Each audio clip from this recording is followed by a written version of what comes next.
Ever have a day where you're on absolute fire? Email sent, to-do list crushed, even your laundry was folded, and then the very next day you can't figure out how to open your laptop or text somebody back. That back and forth swing between high achieving and totally stuck isn't laziness. And it's not a lack of discipline. It's actually a very real and frustrating part of how ADHD shows up in successful, driven women. I'm Sara Kelly. I'm an ADHD coach for late diagnosed women who might look like they have it all together, but behind the scenes are battling invisible waves of burnout, overwhelm, and shame. In this video, we're going to talk about why your performance with ADHD feels so unpredictable, how to stop blaming yourself for inconsistency, and what you can actually do to work with your brain and not against it. Let me take you back to 1 week in my own life before I was diagnosed. Monday, I was in the zone. I finished a report ahead of deadline, prepped 3 client sessions, made dinner from scratch, and even remembered to call my sister back. Tuesday, I couldn't send a 2-sentence email. I stared at it for an hour, circled my house a dozen times, opened and closed tabs like it was my job, and ended the day feeling like a complete fraud. So what changed? It wasn't anything external, just my brain chemistry, my nervous system, and my capacity. But I didn't know that then. I just thought that I wasn't trying hard enough. And this is exactly what I hear all the time from the women I coach. Why can I do this, but not that? Why does motivation just vanish? Why can't I trust myself to follow through? So here's what's happening. ADHD impacts the brain's executive function, things like task initiation, planning, and sustaining effort. And it also affects dopamine regulation, which means the systems that give you energy, focus, and follow through are inconsistent by default. One day your brain has the right combo of interest, urgency, and stimulation, and boom, you're a machine. Then the next day, none of those ingredients are there, and even basic tasks feel impossible. So I'm here to tell you that you're not lazy. You're running a brain that needs specific conditions to function well. And unfortunately, those conditions aren't always under your control. But we're not helpless, so let's talk about what can actually help. First, name the pattern, not the character flaw. Instead of I'm a mess, try today my brain is low dopamine, or this task doesn't have enough stimulation for me right now. Doing this shifts the conversation from blame to strategy. Stop using your best days as your standard. The day you crushed your whole list in 2 hours, that's not your baseline.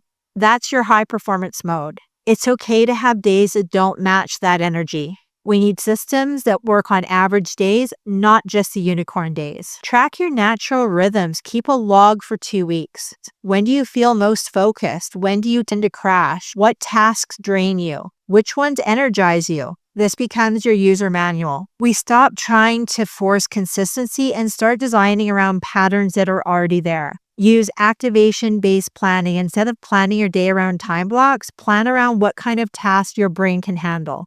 Creative, admin, physical, social, match the task to your state. For example, if you're feeling foggy, don't push through a strategy session. Instead, do something with motion, like dishes, a walk, or voice notes. Build in flexible scaffolding. Have go-to routines, but let them bend. If your morning routine feels like it's too much, can you do a light version, like 1 step instead of 5? The goal here isn't rigid consistency. It's reliable re-entry points when you fall off track. Let me pause for a second. If this is hitting home, if you're recognizing yourself in this unpredictable cycle, this is a kind of work I do with clients all the time. Coaching isn't about forcing you into a structure that doesn't fit. It's about building tools with you that match your real life and real brain. You can book a free discovery call with me. The link is below in the description of this video. All right, let's keep going.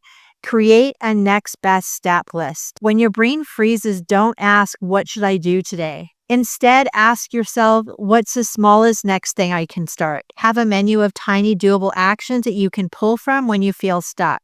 Think, open the doc, send 1 Slack message, set a 5-minute timer. This helps you bypass paralysis and gives your brain a sense of traction. Expect variability and make peace with it. You're not a robot. Your capacity will fluctuate. Instead of resisting that, plan for it. Some of the clients that I work with use a traffic light system. Green days equal go mode, yellow equal cautious pacing, and red equals survival mode only. There's no shame in this, just data. Have a re-entry ritual. When you've fallen behind or had an off day, don't try to catch up because that just usually leads to more shutdown. Instead, do a small reset. Tidy your space, name what happened without judgment, and choose one priority to start with. Separate identity from output. You are not your to-do list, and your value isn't measured in completed tasks. And I know that this sounds obvious, but when you built your self-worth around competence and achievement, like so many high-performing ADHD women do, inconsistency can feel like failure. Remind yourself, I'm allowed to have low-capacity days.